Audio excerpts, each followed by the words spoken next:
साथियों, एक मकड़ी ने आराम से रहने के लिए एक शानदार जाला बनाने का विचार किया और सोचा इस जाले में खूब कीड़े मक्खियाँ फंसेंगी और मैं उसे आहार बनाऊंगी और मज़े से रहूंगी। उसने कमरे के एक कोने को पसंद किया और वहाँ जाला बुनना शुरू किया। कुछ देर बाद आधा जाला बुनकर तैयार हो गया। वह उसे देखकर काफ़ी खुश हुई कि तभी अचानक उसकी नज़र एक बिल्ली पर पड़ी जो मकड़ी को देखकर हंस रही थी। मकड़ी को गुस्सा आया। उसने बिल्ली से पूछा, बिल्ली तू हंस क्यों रही है? बिल्ली ने जवाब दिया, तू भी कितनी पागल मकड़ी है, कहाँ जाला बना रही है?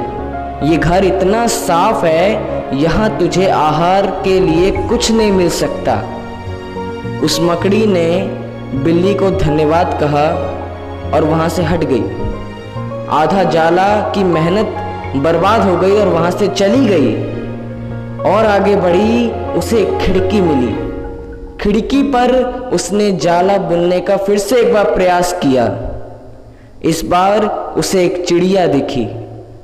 उसने चिड़िया से पूछा, हंस क्यों रही हो? चिड़िया ने बोला, तू भी क्या पागल मकड़ी है, इस खिड़की से इतनी तेज हवाएं चलती हैं, तेरा जाला एक बार में उड़ जाएगा।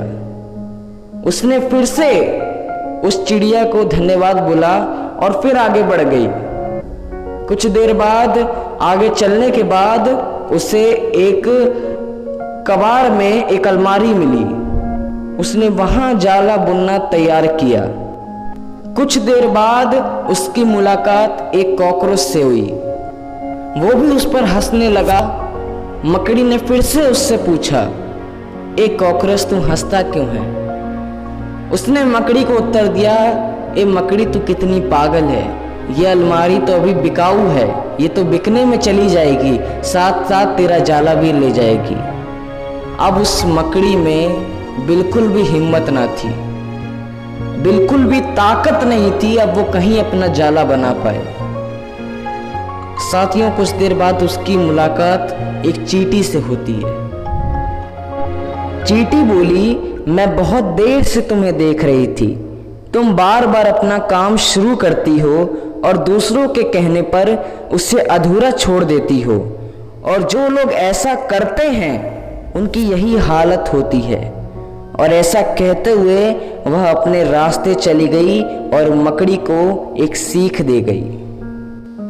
दोस्तों, हमारी ज़िंदगी में भी कई बार कुछ ऐसा ही होता है। हम कोई काम स्टार्ट करते हैं, शुरू में तो हम उस काम के लिए बड़े उत्साहित रहते हैं, पर के कमेंट्स की वजह से उत्साह कम होने लगता है और हम अपना काम बीच में ही छोड़ देते हैं।